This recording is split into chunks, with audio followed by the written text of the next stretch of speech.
Welcome everyone to our webinar, An Introduction to Snorkel. I'm John Marini, Director of Growth here at Snorkel AI, and I'll be your host for today's event. Before we get started, I'd like to remind you that we'll have a live Q&A session at the end of the presentation. You can ask any questions you have using the Zoom chat window, and these will be answered live at the end. And now it's my pleasure to introduce our presenter, Braden Hancock. Braden is a co-founder and head of technology here at Snorkel AI. Before Snorkel, Braden researched and developed new interfaces to machine learning systems in academia at Stanford, MIT, and Johns Hopkins, and in industry at Facebook and Google. And now it's my pleasure to hand the presentation over to Braden. Thanks, John. And thanks everyone for joining us. Happy to be covering this material today and looking forward to your questions. And just for your reference, a lot of the material I'm covering today, it was also covered in a blog post. I'll call it the companion post. So you can go here after the fact for maybe a second way of seeing something described or some of the links to references. Okay, so setting the stage here, when you talk about Snorkel and where it began, it was back around 2015, and there were a lot of exciting things happening in artificial intelligence. A few of them listed here. By no means is this comprehensive or were these complete victories, but a lot of potential that people were seeing and really excited about it. And what I call the dirty secret behind a lot of these massive opportunities was that there was a very manual labeling process that ultimately supporting these automated processes, and making it much more difficult to have more wins or to really get the benefits, not just of a high quality AI applications built, but doing so in a reasonable, efficient, both time and cost efficient way. And that's really what motivated a lot of the work that we did on Snorkel, was seeing if there was a way that we could get the power of machine learning without all the pain of the process behind it, the manual labeling that was slowing it down. And since that time, Snorkel project was kicked off, part of the Stanford AI lab. We did a lot of work there for a number of years, multiple PhDs worth, you could say, from the founding team. And then about 3 years ago, forming the company, Snorkel AI, which I'll tell you more about the differentiation there, but working with a lot of just really fantastic collaborators, very large organizations, as well as very small organizations, working with individual contributors, doctors, scientists, and journalists, doing some pretty neat things they did and we enabled, and we're in all of the good work they're able to do, and the technology developing as well, and being now part of numerous textbooks taught in courses, becoming a staple in education about weak supervision and machine learning and different approaches that are available there.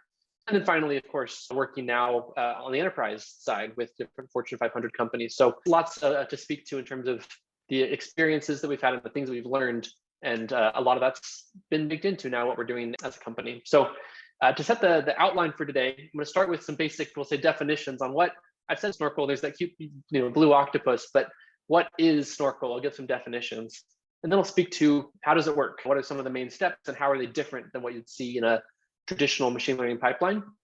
And then Snorkel Flow, the platform that we've created to encapsulate and enable these workflows, and then a few case studies at the end, relatively brief there, but just showing some things that have been done with Snorkel in the wild. So what is Snorkel? First, let's start with just a raw, used alone Snorkel, a machine learning approach. This is pretty similar word embedding wise to programmatic labeling, since that's one of the key ideas that's powered it. But it's very much about building and iteratively improving training to achieve high quality models for an AI application that you're building. What is it not? It's not one specific algorithm, one specific modeling technique, any more than supervised learning is not equivalent to BERT or any other model. It's an approach. It's typically a pipeline, a sequence of steps that you do to get high quality. Snorkel Flow then is as I mentioned, the platform for developing AI applications that's rooted in these principles of being very data-centric about the way that you develop and improve an application, powered by Snorkel under the hood, as well as a number of other techniques, and incorporating a lot of the things that we've learned over the years in applying this technique. And these, we've tried to make all of that as accessible and scalable and enabled as possible in the platform. What is it not? You may have heard people say before that they've used Snorkel to do something. Often they're referring to the code that we published a number of years ago to basically reproduce our papers. It was just trying to be responsible researchers and allow for reproducibility. But at this point, these two have diverged quite a bit, maybe 3 to 5% of code shared. It's quite different in terms of the scope of what each does. And then last, Snorkel AI, probably no surprise here, this is the company founded by the core Snorkel team, and which now builds and supports Snorkel Flow.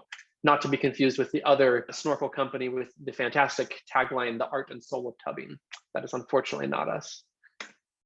So how does Snorkel work? The steps, themselves, label, model, analyze, may sound familiar, as it should. But the difference here is this whole process becomes dramatically smoother and like with a lot more control, some new options because of the fact that this is built on not manual labeling, but programmatic labeling. And we're going to walk through each of these. And you'll see where some of these differences are, but it both means that the individual steps look a little bit different, as well as you can now complete this loop so much faster. And we've seen iteration on the scale of minutes or hours instead of weeks or months, which results in higher quality applications, but also much faster time to market typically when an organization wants to tackle some new problem. So step one, labeling, and in particular, labeling programmatically. So to give a definition on that concept, here on the left, I have an example to mock a simplified UI of manual labeling. And I'm going to use this running example throughout the webinar on training a spam classifier. So I want to train a model that sees an email and can say, is this spam or not spam? Or sometimes we'll call that ham. So in a traditional setup, in comes a doc. You look at one document at a time. You digest it, figure out why you think it's spam or not spam, and then you toss out that reason and just provide a label, and then hope that your model can, from your 20,000 questions, data points, back out what your reasons were, which you knew but didn't give it, which feels quite wasteful. With programmatic labeling, on the other hand, the idea is you're going to look at your data, and instead of being the myopic one example at a time, you're going to consider, why am I labeling things certain ways? There's often a reason. And can I just transfer that reason directly? Can I provide that reason in a way that's now able to be applied programmatically, be executed in some way as a function on lots of data points at a time? Each input you provide, each labeling function that you create, can now affect the labels 1,000 or 10,000 or 100,000 data points at a time, rather than just one at a time. And that ends up being the key idea that enables a lot of these different workflows. The fact that you're operating at a much higher level and more higher leverage point in the process. And what exactly is a labeling function? I gave a simple example on the previous page, but there's a lot of different things it can. And we've seen all these and many others over the years in different situations. It can be as simple as a keyword lookup, right? Like basically just like highlighting, this is the phrase that tipped me off that this is spam. But it doesn't need to be that simple. It can be, you can utilize existing resources that you have. You may have a blacklist or other metadata that you can refer to and compose and build on. You sometimes have other models, a legacy system, whether that was rule-based or ML-based, that's not good enough, but not garbage, has some signal. So you can make that a labeling function and toss that in your system as well. Or even a model was intended originally for some other domain, but again, has something useful to say about your problem. And if you happen to have labels already from crowd workers or from previous work, or just you have that pipeline set up, there's no reason you can't use those as well. Very much aiming here to allow for sort of a melting pot approach where you can toss in anything and everything that you have that has signal in it, and then from that, mass produce labels in a way that's now very easy to update, easy to apply, easy to work with. A frequently asked question is, okay, so you've told me what LF can be, but like, how am I actually going to express this? And on the one hand, if you're going all the way to the lowest level, you can write the code directly. Ultimately, these are functions. So you can think of it as a code snippet where in comes some logic is performed. We assume nothing about what that logic is. And then out comes a proposed label, or the LF can abstain. It doesn't need to try and make a call on every single data point.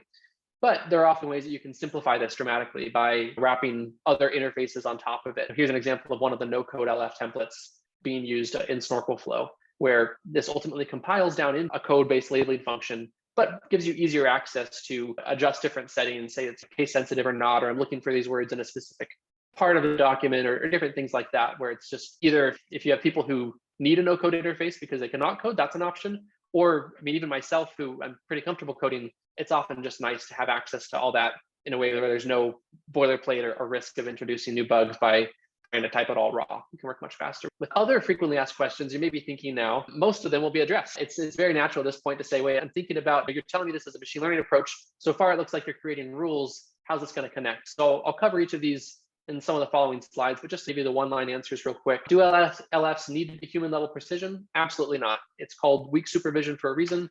We expect some noise. We understand that any rule that you give is not going to have all the nuance of you and your brain and your understanding of the problem, but so long as it has some signal, you should be able to combine it with others. How is writing LFs different from building a rule-based classifier? The key is we're building a training set with these LFs to then train a model. And I'll show you in the modeling section why that's so important. And then finally, how do I know what LFs to write? And the answer there is let iteration be your guide. Start with a very bare minimum, one LF per class. And then as you'll see with the analysis tools, we're able to direct you to the places in your data set where you're missing signal, where data points where labels are missing or low confidence, where adding a new LF will be the highest leverage kind of thing that you could do. And so that's really, you don't end up needing to exhaust all of your potential LFs you could write up front. It's very much an iterative process. When it comes to actually now combining these LFs, you've written a bunch of them, and they may agree and in some places disagree, and others overlap and conflict and be correlated. There can be a lot of messiness there. And if this was a rule-based system we were constructing, we would have to disentangle all of that ourselves. But what we're actually trying to do here is identify one training label per example. If you think of this from a mathematical perspective, and this is harkening back to some of our early papers, you can think of this as the problem being, each data point has some true label, y, that I want to have as my training label. And I have labeling function votes, we'll call those lambda, that are proposed labels for it. And because our labeling functions are not random, they're better than random because you provided them thinking there's some signal there. There's going to be some correlation between each of these lambdas and the y. And so we basically end up with a mathematical problem where we want to identify the most likely y for each training example based on the lambdas. And so that's obviously the simplest we could describe this problem. But at the end of the day, that's basically what we're doing. And the way that you do this is with what's called a label model. So this is a mathematical model meant to solve the problem that I just showed you on the previous page. And over the years, we've tried a lot of different algorithms here. I've done used a lot of different models. And some of those have been published. We've also continued to work on this over the past few, making scalability and performance and quality improvements. But just to reiterate the point I made earlier, none of these models is the Snorkel model any more than your choice of end model architecture is, or the templates that you use. It's just, this is one choice, one component in the framework that you're using to solve a problem with this programmatic approach to building training sets. And then because I've gone here a little bit extra into the math, the problem formulation, because that's often of interest to folks, but the crux of it is you ultimately don't really need to, ideally have to worry about this at all or understand the nuanced differences between different mathematical assumptions and models. You obviously can if you'd like to, but by default, we have a zoo of different label model approaches here. And based on the problem specs, and the things that we've learned over the years about where different models perform better or worse, we're able to automatically select the one that's going to give you the best shot of getting high quality training labels based on the labeling functions that you've written. So said another way, if you had all these rules and you're trying to make a classifier out of them directly, you would be responsible for figuring out exactly how to have them overrule each other or be combined or assign weights or make some decision tree. And instead, the goal really is dump it all in, and then we'll, from that, produce a confidence weighted label for each of your training data points that had an LF vote on them. So we've got a training set now. We did it, we created it in a different way with this programmatic process from many inputs, from an expert providing labels one by one. But so now what do we do from here? And the modeling step actually looks quite similar to what you'd typically have, but it's important to understand why exactly we're training another model here beyond the labeling functions that we've written. So this is one strong reason why we do this is for the generalization that you get. So in this graphic I show, on the left, bunch of data points. This is obviously a very toy problem with a very simple decision boundary, but just to give you some intuition, your LFs are often going to vote on just a subset of your data points. They're only expert on a very specific feature or type of data point. And sometimes they'll conflict and sometimes they'll agree, and you'll end up with a bunch of training labels out of your label model that have varying confidences. And this becomes a training set to then train an ML model, which learns a complete decision boundary, which can now make predictions on any data points that you throw at it, not just ones where your LFs apply. Still, as output, we end up with a standard ML model, but as input now, you end up with this sort of more direct and interpretable process of individual labeling functions that you can inspect and add and provide it, just as we've said, a much higher leverage, higher level interface. A second reason why we want to train a model is sometimes we have features that are actually quite valuable for creating a training set, but not going to be available at test. For example, if we want to look at the historical response rates to emails from certain senders, that's something that we don't know, the moment the email arrives, or we don't know if others have opened up this email, but that's a great signal if we're able to create our training set offline to say, look at emails that were dealt with in a certain way by lots of customers or lots of users of the service, use that to create training labels, but then only train our model on the content of the email itself, which you would call servable features in this case. So a bit of an advanced use. It's not applicable in every case, but we've absolutely seen times where there are particular features that will be available at test time, and you'd like to use others in the preparation of your training set. The third piece then is transfer learning and lots of other sort of state-of-the-art ML techniques you'd like to take advantage of. There are a lot of great foundation models out there providing different things. And so tapping into a machine learning interface as your model at the end of the day provides a lot of value. And so this transfer of knowledge from training set creation then into a model lets us incorporate other nice things, such as things that a model may have learned from other related tasks or self-supervision or things like that. What model should I train? Whatever model makes sense for your problem. This is one area where, because of this sort of modular interface, if you're making a training set, we're not requiring some monolithic, bespoke, specific single model that works with Snorkel. You've got labels, and actually you have more information than you typically do when you're manually labeling, because you now have confidences as well. So you can train on only the most confident examples or include those in terms of the weights of the steps that your optimization routine should be taking. But some model libraries don't support confidence weighted labels, and that's fine too. You can just take the highest confidence label and use that as though it was an integer. And then in terms of modeling libraries, there are a number of common ones that we've seen our customers use that we've integrated in Snorkel flows, where it's to do the AutoML, different searches over these, but there's no reason you can't use whatever library, including one-off stuff that only you have. The interface is agnostic to that. So we've made a training set, we've trained a model. What happens next? And the answer is analysis. We're going to take a look at what our model is predicting, and based on that, focus our efforts on where it'll be most impactful. So when your model is making a mistake, when it makes the wrong prediction for some example, there are a couple of different options for what the cause of that is.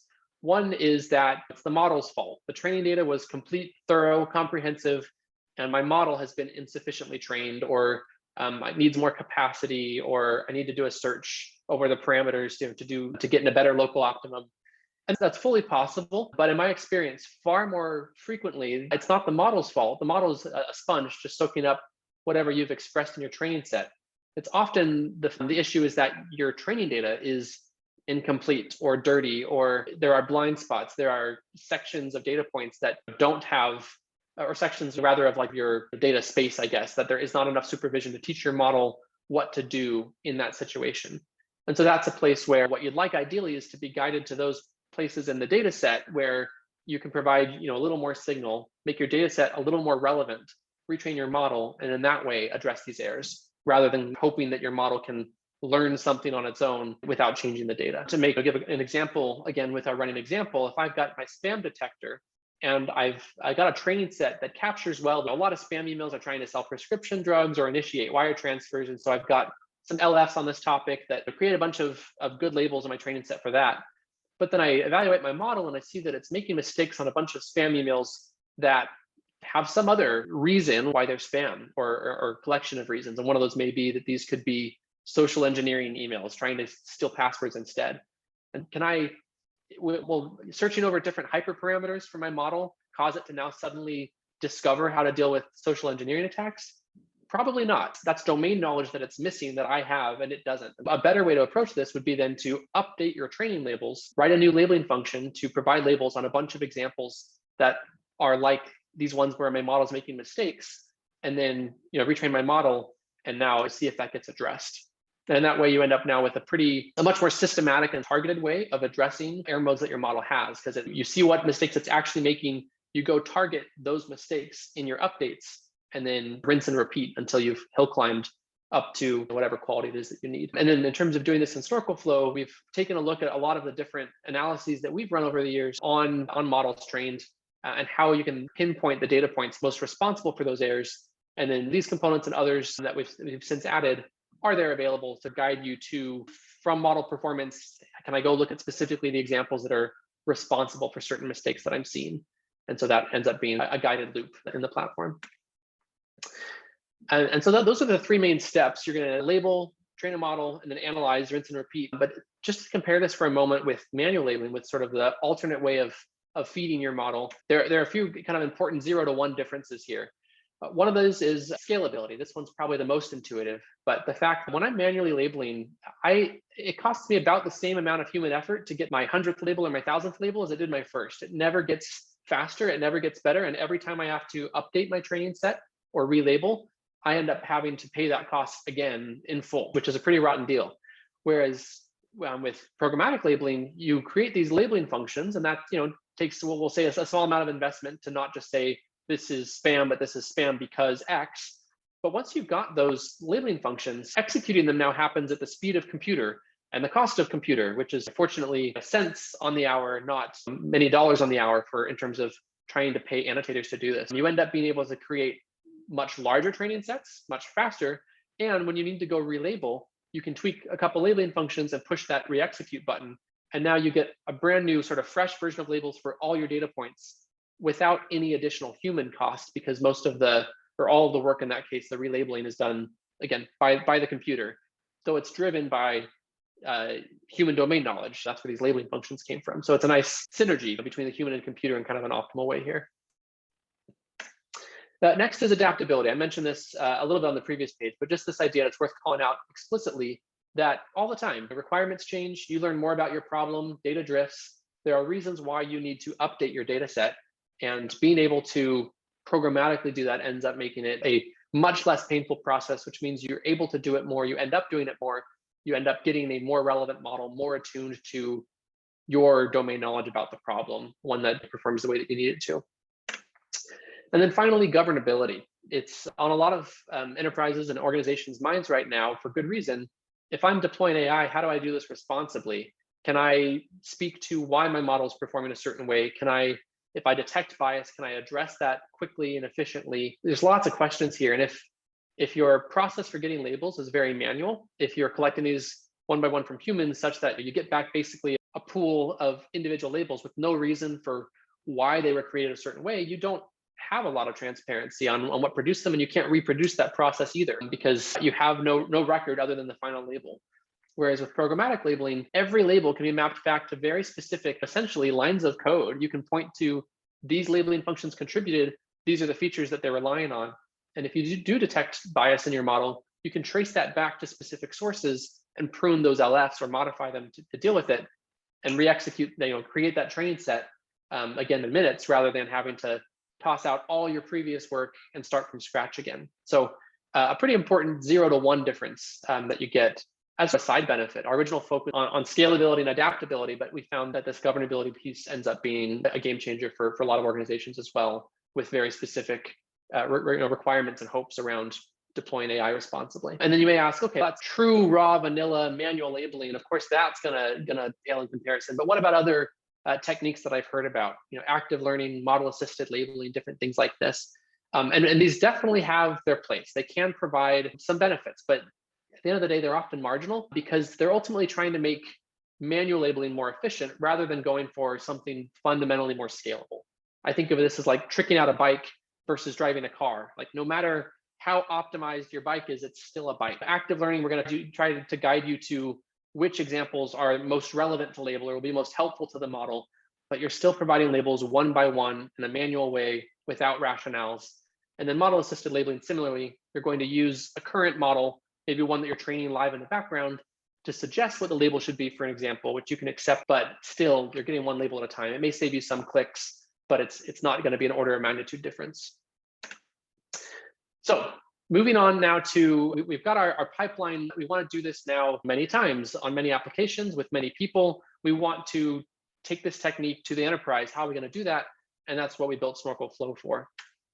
And so this page is just showing it's a platform at the end of the day. This isn't, as I said, it's not a single model, single library. It's a collection of services that provide you with the enterprise features you'd expect, the integrations with different tools that you're familiar with, or libraries you may already be using, and then provides a bunch of different focus areas. Yes, the ability to label, model, and analyze as well, training data management, source control, authorization, different things that you need in enterprise software. And in terms of a feature list, always changing, always having more added to it. But I've listed here some of the features that came to mind when you think about the different steps of this process. The labeling and creating these LFs, figuring out which ones to write and expressing them in efficient, bug-free ways. The integration of these different labels into training labels, one, for example, using label models. The exploration of your data, the training of models, either manually or with specific searches or auto, and then analysis piece as well. Again, being guided, having that sort of direction on where to go next. The other nice thing is this isn't a this or that. You don't have to make a hard decision on which single ML approach or technique am I going to use. You can combine all of these. So the manual labeling optimizations that I mentioned, fully available on Snorkel Flow. Maybe it's not going to 10x, it'll be a 10%, but hey, who doesn't love 10% savings? So go ahead and add that as well as foundation models. Some of this more recent work in continuous representations, transfer learning, zero-shot learning, these things become available and easy to integrate with designated templates as labeling functions, or in the modeling library, different ways of incorporating that. So it ends up being a very sort of flexible way to combine, again, this idea of toss in everything in the kitchen sink. Anything that has signal or could be useful, whether that's supervision sources or ML techniques, try and make that all available in Snorkel Flow for you, so you can get the best performance available.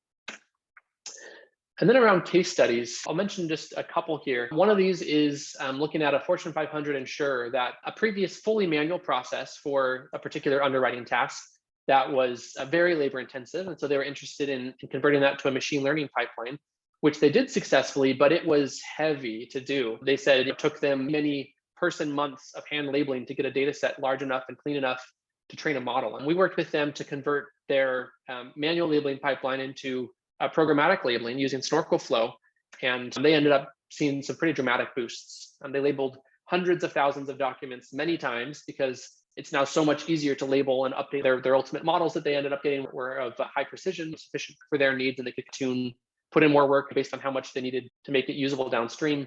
The cost reduction was pretty substantial for them, again, just given the amount of manual effort that would otherwise be required. And when they even checked sort of the clock time, including time to get trained on and learn how to use Snorkel Flow and become better drivers of that, they estimated that this was 4 times faster than try to approach it the other way. Another example, Genentech. This is a biotech firm that's relatively tech forward. If you look at them, they're doing a lot of really neat things, and they weren't by no means were they new to applying machine learning to their problems. Fairly far along, they were doing an extraction task, but had already tried multiple approaches and were not seeing the kind of results that they wanted, and estimated similarly just massive requirements, high quality training labels, and in sufficient scale for their problem. Similarly, they took to using Snorkel Flow. Instead of doing classification, they were doing NER, entity linking, and some classification, a combination of tasks. And similarly, labeled hundreds of thousands of data points, got high quality models. And I'll highlight here this adaptability piece. Mid-project, they realized that their schema actually wasn't the way they wanted it to be. They needed to split a class or add a class. There are different ways that you want to better reflect what you know about your problem and get that into your ML model. And fortunately, because their labeling pipeline was now programmatic, they were able to make that change in a day, tweak a couple labeling functions or add some new ones and re-execute rather than relabeling from scratch. And then just a few other examples. This is an e-commerce company, a US bank, and another biotech firm, but you can see the cost savings, speed savings, high quality models. It's at the end of the day, it's really a lot of this is the power of machine learning that people are excited about. I mean, like those wins we saw back in 2015 that people saw the potential in. You want to be able to apply these state-of-the-art techniques to solve your problems, introduce automation into your company, have a lot of these benefits, and just the bottleneck has been for so many people an approach that's just fundamentally limited. And with each of these, they did the hard work, kudos to them, but Snorkel Flow was able to enable some of that new pipeline for them. And in terms of where we go from there, that's the introduction. I know a lot covered there. Happy to answer questions. We'll do that in just a moment. Also, feel free to go to our website and request a demo. We can show you more and answer your questions even more in depth. And then we're also on social media. So you can find us on LinkedIn, Twitter, Instagram, and elsewhere, and happy to connect there. So with that, Thanks, Braden. And as Braden mentioned, we'll be taking questions. So as a reminder, you can still submit questions in the Zoom chat, which is at the bottom of your Zoom window. And we have a handful of questions coming in, Braden, so I'll let you pick the ones you like. And for anyone, we do have a lot of questions coming in today. If your question isn't answered, I'll just remind you, we'll follow up directly afterwards and do our best to answer your question if we're not able to answer it live today. Great. Yeah, let me flip through some of these. I'll just grab them based on how frequently I've heard the question, or where I see a cluster of common asks. So one that I see here is there a concern that the final model will overfit on the LFs? That's a classic and very reasonable thing to ask, right? If your training set was created in a very specific way, do you worry about artifacts transferring through? One nice thing here is when you create your training set, you're often using a relatively small number of labeling functions, right? Dozens. But then the default is that your model does not have access to the individual labeling function votes. It has access to the training set created by them, but it's now learning, over a much broader feature set. So for example, I may write an LF that says, look for Vicodin. I'm seeing lots of pitches to buy Vicodin in these spam emails, and that's garbage. And so that's an easy LF for me to write. But then my model is going to learn over these emails and see that often when they're pitching Vicodin, they're pitching a bunch of other prescription drugs as well. And it can learn to use all of those features as well as other things, right? Those same prescription drug emails are going to have some of those other properties like maybe shifty IP addresses or lots of typos or requests for money or whatever. And so all of those correlations now work to our benefit because the model is going to end up learning a lot of different features. And with regularization, you can force it to not depend too much on any single one if it is able to back out something very specific. So you end up, that information bottleneck ends up being quite valuable, even if it's no longer a time bottleneck to do that labeling. I saw a question before about using Snorkel for other task types. It's often easy for me to give an example in text, but it's fair to wonder, does this work with other modalities as well? And the good answer is, absolutely. Especially when we were wearing our researcher hats, we applied Snorkel to everything under the sun. As a researcher, you're looking for where it breaks. You're excited to try everything. So we applied this to images, video, time series, structured data, semi-structured data, PDFs, all those. And the nice thing is, if you can apply machine learning to that modality, you can apply this pipeline as well. It just changes a little bit what models you use, obviously, a different model for images than for text, for example, as well as the types of labeling functions you write. So you may not be able to point to specific key phrases anymore, but you may be able to identify patches in the image that are particularly informative or tipping you off that's of a particular class. Or maybe there's associated metadata that you can use. We've seen that done before too, where you can write LFs over some of the very easy fields to write LFs about, associated notes or captions with an image, and then train a model on just the pixels so that you can now make predictions on images that don't have those other features. So there's a lot of different techniques here, but the short answer here is basically yes, you name it, it's doable with Snorkel, just because this is ultimately a approach to machine learning, just like active learning will work with most data types and things like that as well. Let's see, I'm going to scroll back to the top for the early birds who asked some early questions. Sharing slides, yes, I can find another question. Does it only work with text? Cool, I think we covered that. How do you compare the effectiveness of spending time labeling through Snorkel versus normal manual labeling with maybe some active learning? Yeah, great question. And the answer, of course, is it depends. There won't be one hard coefficient. We've done a lot of different experiments over the years, a lot of different papers where we report exactly that. In one paper, I recall, I was actually fairly surprised to find that collecting labeling functions only took about twice as long as collecting labels, which seems surprising. But for tasks that are not trivial, if you're not just label the stop signs like a CAPTCHA, but if you're actually digesting a legal document to come up with a label, most of your time is spent digesting the legal document, figuring out why is this a particular type of a class or loan or whatever it is, or the email or whatnot. And so if you're already spending minutes or even just 30 plus seconds figuring out why you're gonna label this a certain way, then just writing that down rather than tossing that out and providing the label doesn't actually add that much marginal additional time. And again, it will vary very much by problem. I won't say that it's always going to be a 2-to-1 ratio in particular or anything like that. But we've seen a number of different ranges, but we're typically talking again in the multiples of time savings, not the percents, which I think is the important part about making this somehow fundamentally more scalable and able to be adopted at large scale. Can you go a little slower? Sorry about that. I'm seeing that now. I'm a fast talker. But please do engage after the fact or on social or request a demo, and we're happy to speak in more detail. Let's see. How does LF labeling compare to semi-supervised learning? Very good question, especially since semi-supervised learning also has a similar flavor of, can I use other unlabeled data that I have to improve the quality of my model? And I'd say the biggest difference here is that where weak supervision and Snorkel is very much driven by domain expertise, basically finding a way to get knowledge from the expert into the model, semi-supervised learning is typically more about extrapolation in a way or propagation. It's unlike it can often give you more examples similar to ones that you have labeled, which can help a little bit with teaching your model some amount of generalization. It's typically less likely to help you address error modes, because if you propagate too aggressively, if you take places where you do have labeled examples and say everything nearby should get that same label and do that too far, then you can easily drift or go off course. You're not likely to be able to, it's not likely to discover whole new clusters of points, because to do so would require fairly aggressive expansion, which often then introduces new errors. So I'd say semi-supervised learning is another one of those good add-ons that can give you an extra little boost if you say, and propagate just a little bit or expand just a little bit or self-label for some free points. But it's not, in my experience, a complete approach for really being domain knowledge guided in iterating on your model. It's that iteration that's key, right? You don't want to take the human fully out of the loop. the human should be in the loop, just in a better spot. And semi-supervised learning is a lot closer to pulling out the human most or all of the way, unfortunately. But again, I'll say has its place, it can be helpful, and there's no reason why you can't combine them. We use semi-supervised techniques as well in Snorkel. Some of our label models incorporate semi-supervised learning in ways like what I described, and some others as well. Yeah, does Snorkel provide features to help mitigate bugs in the LFs themselves? Absolutely. There's a lot of the user interface considerations that went into how we wanted to build Snorkel Flow. We're focused on places where we'd spent time in the past as writers of labeling functions or observed others. And one of those is creating and refining your labeling functions. And so giving you, for any given LF that you've written, giving you a 360 view of, okay, where is this labeling? What is it conflicting with often? Are there subsets of what it's labeling? There are like two clusters, and it's doing a lot better on one than on the other. And in some cases, you can automatically learn this. In some cases, showing it to the user makes it easy for the user to tighten up a labeling function, or expand it to capture a nearby cluster.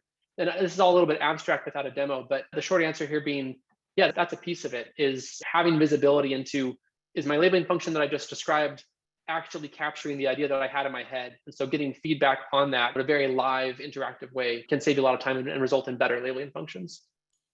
Looks like we have about time for one more question. There's a couple that have come in recently. Again, folks, if we don't get to your question, we'll definitely follow up with you afterwards directly and try to answer it. Yeah, let me see if I can find, okay, I see one here on how do you compare, yeah, I think we already covered that one. When you're looking for both high precision and high recall, how do you get high recall? So this is, I'd say, maybe more of a nuanced question on specifically LFs that I write, because if they can vote on more data points, obviously that's good, more signal. But also if they can be more accurate, that's good because it's better signal. And so there is a trade-off there. And that's another area where, again, we've developed different intuitions around this over the years and also proven some things empirically. And that's something we try and bake into the feedback that you get, because there are certain regimes where it makes more sense to favor precision at the cost of recall or coverage. We make tighter LFs and count on your model to do the generalization for you, rather than trying to have your LFs somehow cover 100% of the space, which can be tough. I mean, for good reason, rule-based systems are being dropped in favor of machine learning because it's tough to enumerate all the possible edge cases. So I'd say in general, that's the way you should buy it. Let your LFs teach the new signal, let your model do the generalization, but all that becomes more concrete and guided with the platform, kind of showing you and giving you feedback on how these LFs are doing and where you have gaps and things like that. Thanks. Thank you everyone for asking questions and for making it an interactive session today. And thank you for joining us. And thanks again, Braden, for being our presenter. We'll see you again soon.